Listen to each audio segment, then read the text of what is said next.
Tout à la ferme était normal et paisible. J'avais 64 ans et j'étais seule. J'avais perdu mon mari il y a des années, et depuis, cette ferme était devenue mon refuge. Les jours se succédaient comme toujours, les matins étaient consacrés au travail dans les champs, et les soirées étaient calmes et paisibles, jusqu'à ce que mon neveu de 18 ans, Liam, vienne passer 3 jours avec moi avant de partir à l'université. Liam était le genre d'enfant que tout le monde remarquait, beau, charismatique et star de l'équipe sportive de son lycée. À l'époque, il était le Golden Boy. Mais quand il est soudainement apparu sur le pas de ma porte des années plus tard, je n'arrivais pas à croire à quel point il avait grandi. Ce garçon aux yeux innocents et à l'énergie inépuisable avait disparu, remplacé par un homme que je reconnaissais à peine. J'espérais une nuit tranquille, mais le vent s'est mis à hurler dehors. Peu de temps après, des bruits étranges provenaient des chevaux dans la grange. On aurait dit qu'une tempête se préparait, une tempête qui allait engloutir toute la nuit. J'ai essayé de fermer les yeux et de me rendormir, mais je n'y parvenais pas. Le malaise dans l'air s'est glissé sur moi comme une ombre, me rendant agitée. Quelques minutes plus tard, les chevaux sont devenus plus bruyants, leurs mouvements frénétiques résonnaient dans la nuit. Je me suis levée et me suis dirigée vers la fenêtre, enfilant ma chemise de nuit sans même prendre la peine de mettre un manteau. La tempête avait déjà commencé, et je savais que je devais aller à la grange pour calmer les chevaux. Quelques pas plus tard, j'étais là. Les chevaux, effrayés, faisaient des sauts nerveux dans leur stall. Je me suis approchée lentement, essayant de les apaiser avec de doux murmures. C'est alors que j'ai entendu la voix de Liam derrière moi. « Tante Evelyne, es-tu là » a-t-il appelé. Je me suis retournée, et mes yeux se sont fixés sur lui. Il était grand, large d'épaules, son t-shirt collant à sa silhouette. Son visage s'illuminait à la fois d'inquiétude et d'une lueur de quelque chose que je ne pouvais pas tout à fait identifier. Quand Liam est entré dans la grange, je me suis surprise à fixer la tempête qui faisait rage dehors. Le vent rugissait plus fort. Il s'est avancé vers moi, sa présence remplissant l'espace. Ma chemise de nuit, fine et flottante, captait le faible clair de lune, traçant doucement ma silhouette. J'ai remarqué la façon dont il se balançait avec mes mouvements, mais avant que je puisse réagir, j'ai vu ses yeux s'attarder sur moi. « Waouh » a-t-il murmuré, sa voix tremblant légèrement, mais remplie de quelque chose d'unique. Mon cœur a raté un battement. Son regard ne se contentait pas de me regarder, il m'emportait, remarquant chaque détail, chaque ombre et chaque lueur. Pendant un instant, je ne savais pas quoi faire. Une étrange chaleur m'a parcouru, une sensation enivrante qui a fait picoter ma peau. Tout semblait différent, comme si l'air lui-même avait changé. Les yeux de Liam ont maintenu les miens inébranlables, puis il a parlé à nouveau. « Tante Evelyne » a-t-il commencé, sa voix portant un poids que je ne pouvais pas déchiffrer. « Tu m'étonnes. Même après toutes ces années, tes yeux, leur profondeur, je ne les ai jamais oubliés. » Ces mots m'ont transpercé, me laissant sans souffle. La façon dont il me regardait, l'intensité de son regard augmentait à chaque seconde qui passait, resserrant quelque chose en moi. Je ne comprenais pas complètement ce qui se passait, mais c'était clair maintenant, quelque chose entre nous avait changé, et il n'y avait pas de retour en arrière. Ma peau picotait, chaque nerf vivant, comme si la tempête extérieure avait trouvé son chemin en moi. Alors qu'il s'approchait de moi pour calmer le cheval, j'ai soudainement réalisé que, lorsqu'il a fait un autre pas, il a placé sa main sur ma taille et m'a tiré vers lui. Mon corps s'est immédiatement déplacé vers lui, une fusion a commencé à envahir mon esprit. Je me suis demandé si c'était juste d'être si proche, si personnel, mais quelque chose me poussait, comme une envie que je ne pouvais pas arrêter.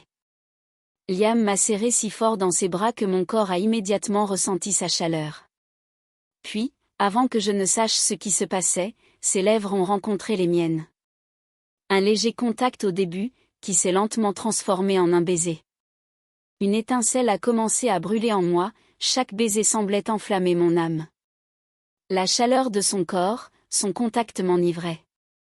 Mes yeux se sont brouillés et mes pensées ont disparu. Les mains de Liam sentaient mon corps, me tirant plus près, et je l'embrassais en retour. Mon cœur battait la chamade, tout mon corps se pressait contre lui. Ce que je ressentais n'était pas de la peur, c'était une sorte d'excitation, mais en même temps, il y avait une confusion en moi que je ne comprenais pas. Je me perdais, ne sachant pas quoi faire. Tous les contours de mon corps prenaient forme dans ses mains à chaque baiser. Tous les murs en moi s'effondraient, s'effondrant encore plus à mesure que Liam se rapprochait de moi. La distance entre nous disparaissait, et maintenant tout semblait fusionner en un seul. Les mains de Liam s'enroulaient autour de ma taille, la chaleur enveloppait mon âme. Mes pas commençaient à reculer. Le tissu fin de ma chemise de nuit tirait doucement à chaque mouvement. J'ai entendu un bruit de déchirure alors que les bords fins du tissu glissaient de mon corps. Ma peau nue est entrée en contact avec l'air froid de la grange, mais je pouvais sentir à quel point mon corps était chaud. Liam se tenait là, me regardant, absorbant chaque de cette scène, voyant la passion mêlée d'admiration sur son visage. À ce moment-là, elle a explosé en moi comme une étincelle. Ses yeux semblaient me mettre en pièces. Je n'ai pas été dérangée un instant par la déchirure de ma chemise de nuit, au contraire, cette intimité m'a montré à quel point mon corps et mon âme étaient devenus libérés.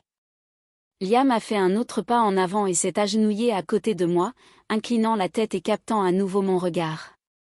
Ses lèvres sont descendues sur mon corps que j'ai posé sur une poignée de paille, avant qu'il ne m'embrasse une fois de plus. Cette étincelle s'est allumée comme une flamme. « Tante Evelyne », murmura-t-il, la profondeur et l'intensité émotionnelle de sa voix m'enivraient encore plus. « Liam », ai-je réussi à dire, mais ma voix tremblait, comme si chaque mot reflétait une lutte intérieure. À côté de moi, chaque partie scintillante de mon corps me poussait vers lui. À ce moment-là, j'ai eu le sentiment que tout allait bien. Quand son baiser enveloppa à nouveau mes lèvres, le monde entier devint silencieux. Le baiser de Liam alors qu'il m'embrassait allongé sur le foin rendit tout plus profond.